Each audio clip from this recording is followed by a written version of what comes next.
There are women who walk into a room and shift the atmosphere without raising their voice, without demanding attention, without trying to prove anything.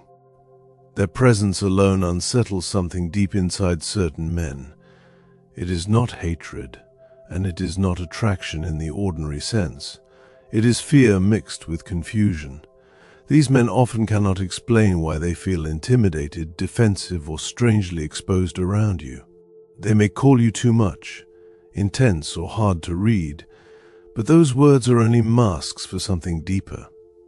This is what many call the chosen woman effect, a quiet, spiritual, psychological authority that cannot be faked, learned overnight, or controlled by those who rely on dominance and validation to feel secure.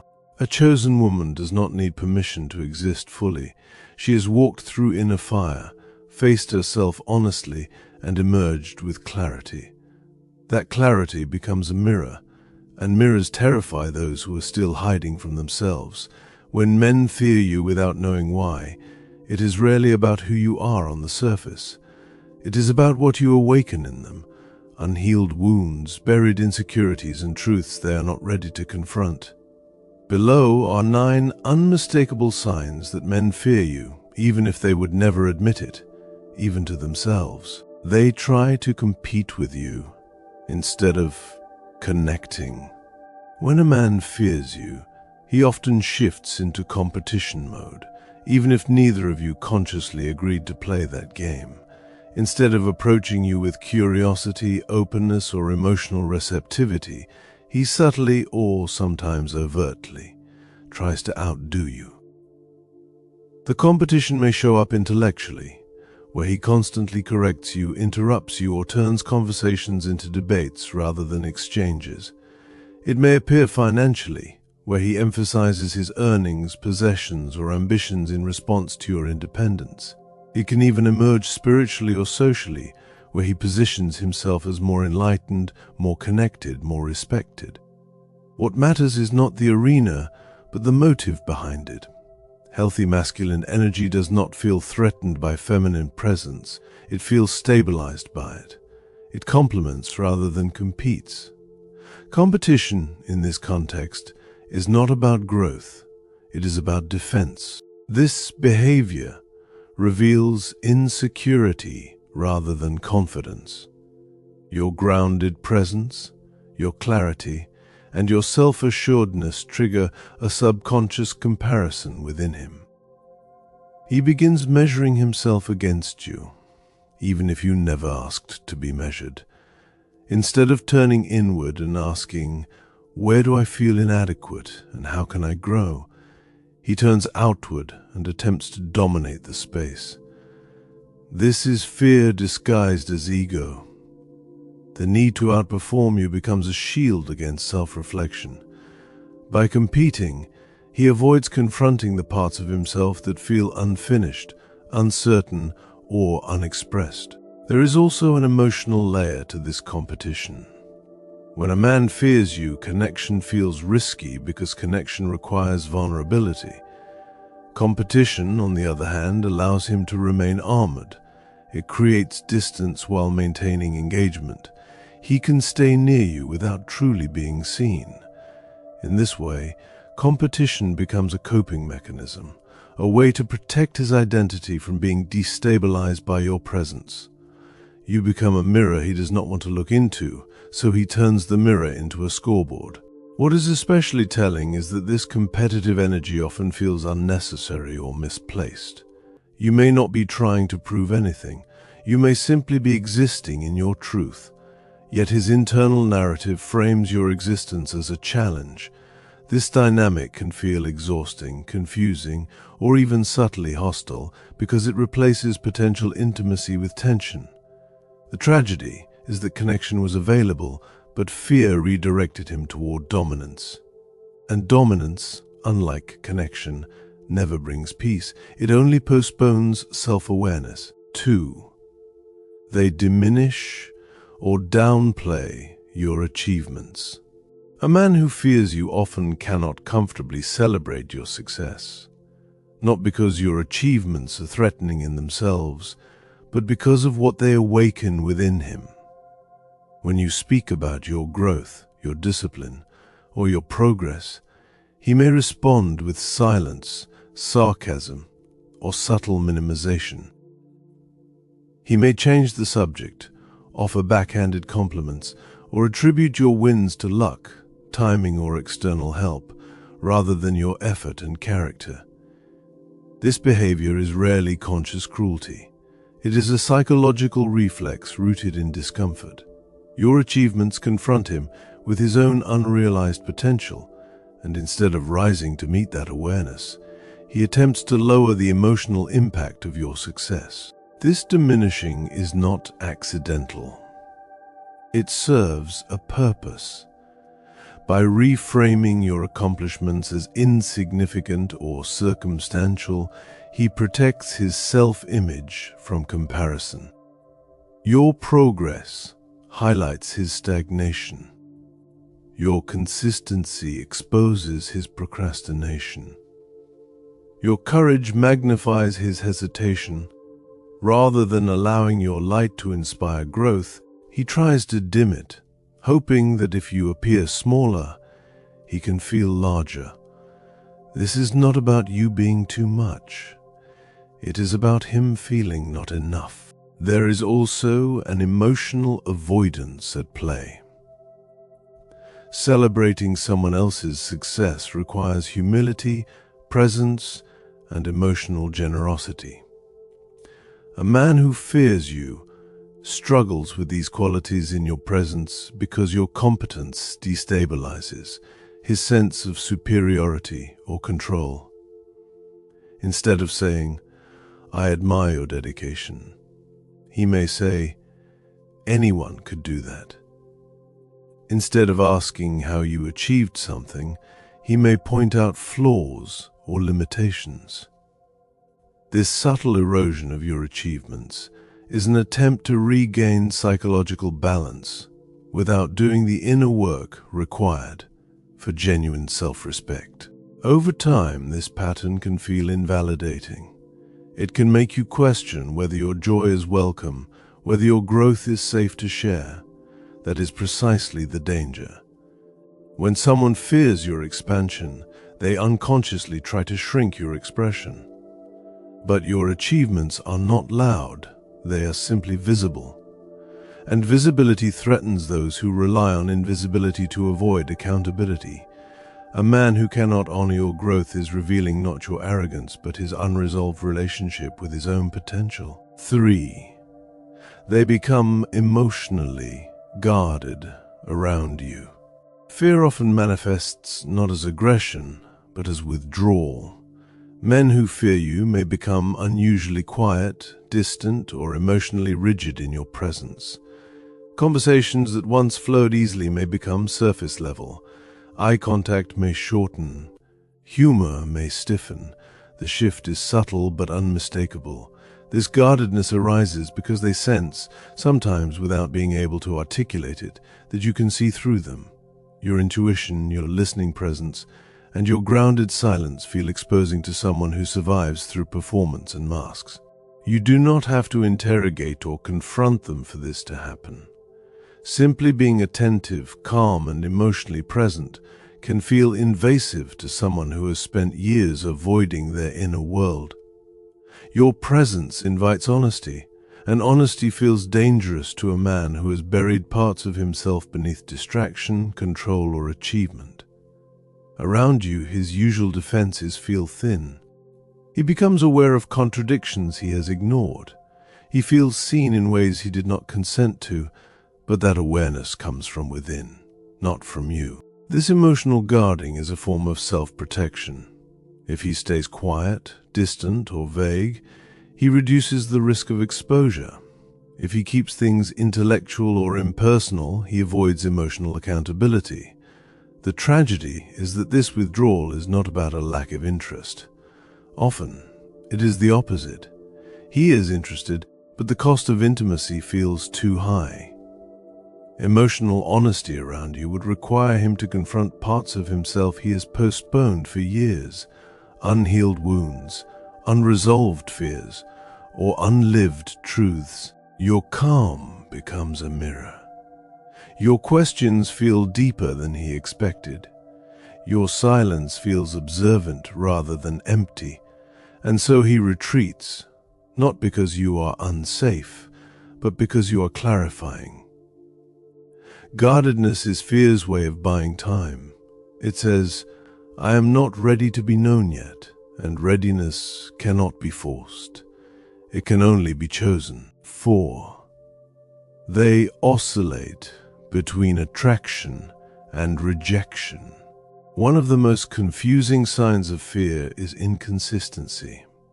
A man who fears you often oscillates between attraction and rejection, leaving behind a trail of mixed signals. One moment he admires your mind, your presence, or your depth. The next, he criticizes you, distances himself, or becomes emotionally unavailable. This hot and cold behavior is not randomness, it is inner conflict made visible. You represent something he desires deeply: clarity, self-respect, emotional maturity, but you also represent something he fears just as deeply: self-examination. Attraction pulls him closer because he recognizes, even unconsciously, that you embody qualities he longs to integrate into himself. Your grounded nature feels stabilizing. Your self-awareness feels refreshing. Your boundaries feel safe. But insecurity pushes him away because proximity to you threatens his avoidance strategies. Around you, he cannot pretend as easily. He cannot rely on charm, status, or distraction to maintain control.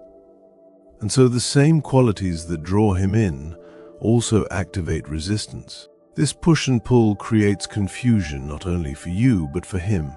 He may not understand why he feels compelled one day and distant the next. Internally, he is torn between growth and comfort. Growth demands courage, comfort demands retreat. Instead of resolving this tension internally, he externalizes it through inconsistent behavior.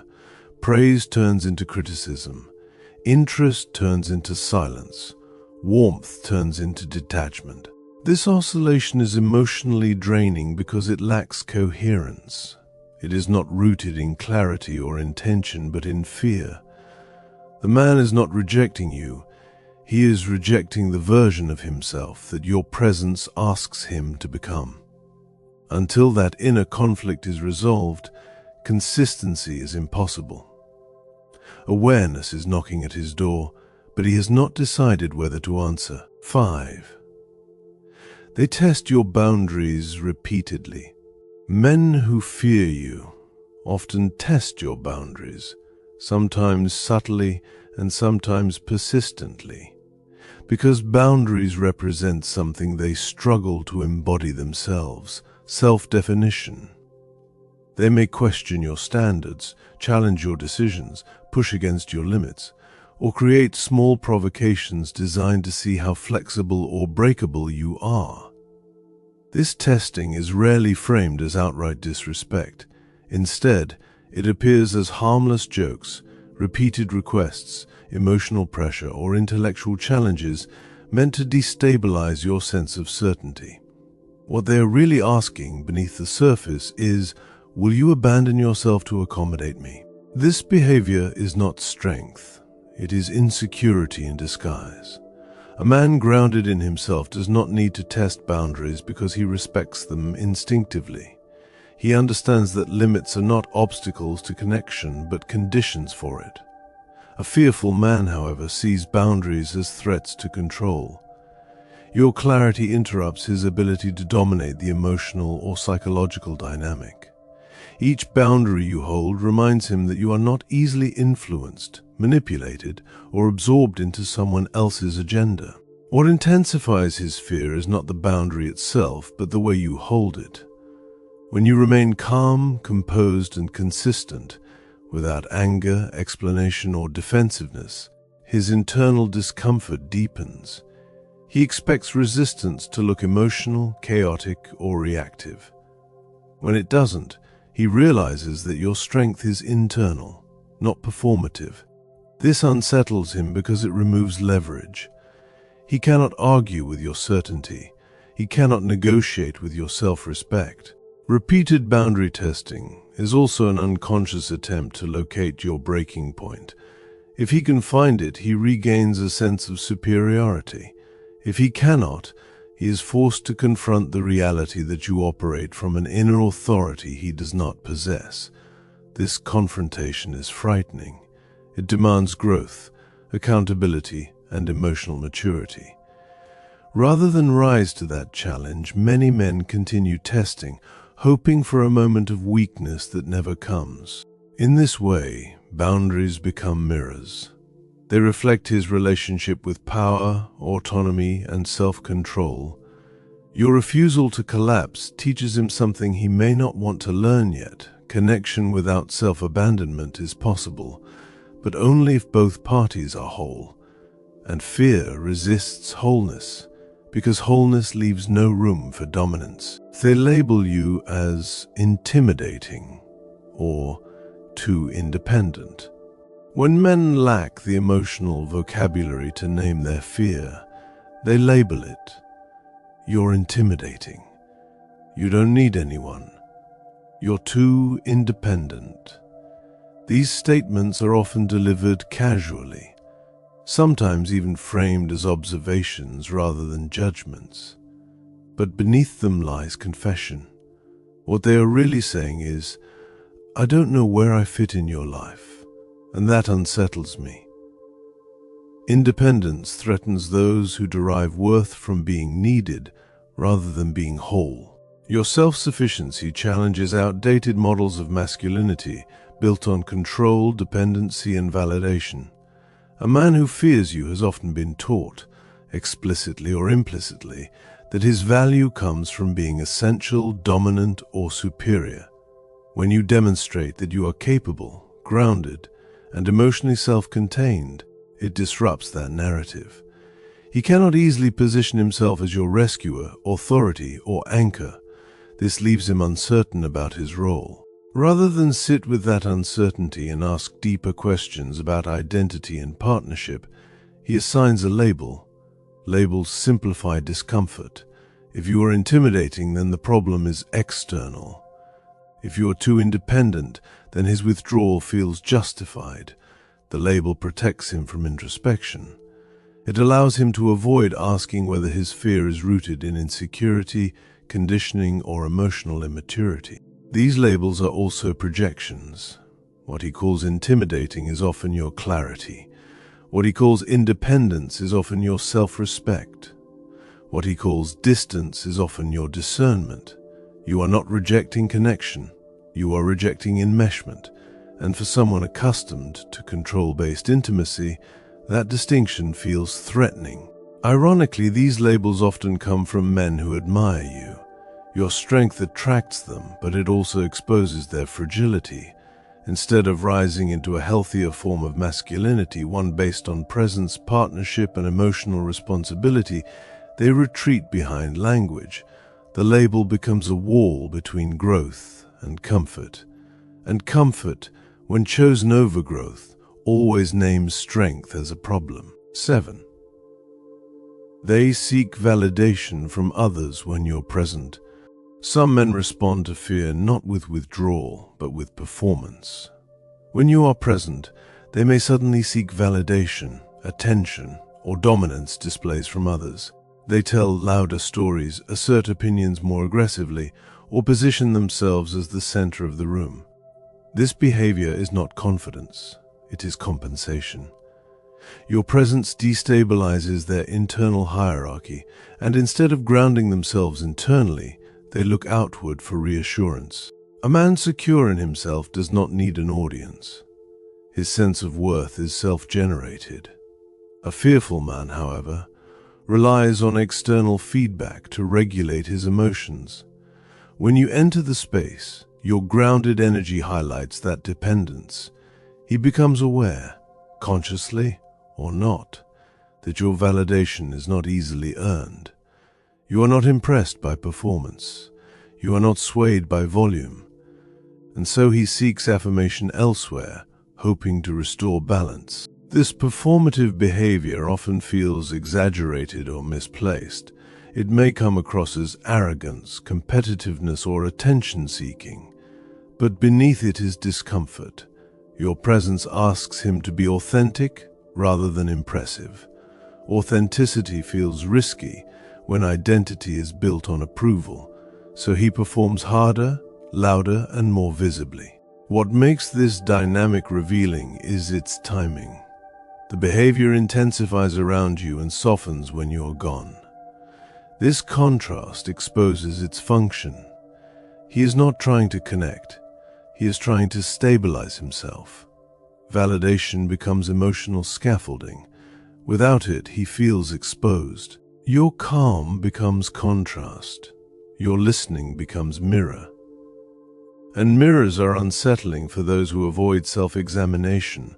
Rather than sit with that discomfort, he fills the space with noise. But noise never replaces grounding. It only delays the moment of reckoning. They try to define you before you speak. Fearful men often rush to categorize you. Strong, cold, difficult, mysterious, independent. They assign these labels quickly, sometimes before truly knowing you. This impulse is not curiosity. It is control. Labels reduce complexity. They shrink the unknown into something manageable. If they can define you, they don't have to sit with the discomfort of not understanding you. Your depth resists simple explanation. Your presence does not fit neatly into familiar roles. This unsettles men who rely on predictability to feel safe. Rather than explore who you are through listening and patience, they impose meaning. The label becomes a shortcut that bypasses vulnerability. Defining you before you speak also protects them from being influenced by you. If they decide who you are in advance, they can filter everything you say through that assumption. This prevents genuine impact. It keeps them emotionally insulated. In this way, labeling is not about you. It is about maintaining psychological distance. There is also fear of being changed. Truly listening to someone with depth requires openness. Openness risks transformation. By defining you prematurely, they lock you into a fixed narrative that does not challenge them. Complexity threatens certainty, and certainty, even when false, feels safer than growth. Your refusal to conform to their definitions intensifies their discomfort. Each time you contradict the label, by being warm when they expect cold, firm when they expect flexibility, silent when they expect reaction, you remind them that control is an illusion, and illusions crumble in the presence of truth. 9. They avoid you after moments of deep truth. Perhaps the most telling sign of fear is disappearance after intimacy. Not physical intimacy, but emotional or psychological truth. If a conversation with you becomes too real, too reflective, too honest, some men retreat afterward. Messages slow, energy shifts, contact fades. This withdrawal is not because the moment was negative, but because it was activating. You did not hurt them. You awakened something. Awareness is destabilizing. It shines light into corners long ignored, and awareness demands change. Change requires courage. Not everyone is ready to pay that price. In moments of deep truth, defenses fall, masks slip. A man may glimpse himself clearly for the first time in years. That clarity can feel overwhelming. It disrupts routines. It challenges narratives. It asks questions he cannot unhear. Rather than integrate that awareness, he escapes from its source. Avoidance becomes relief. Distance restores numbness. By removing himself from your presence, he regains the illusion of comfort. But the truth remains. Once seen, it cannot be unseen. Your role was not to save, confront, or chase. You simply held space for honesty. And honesty frightened him. That fear is not your burden to carry. It is evidence of the power of presence. and the cost of resisting growth. If you recognized yourself in this message, understand this. You are not here to shrink, soften, or apologize for your presence.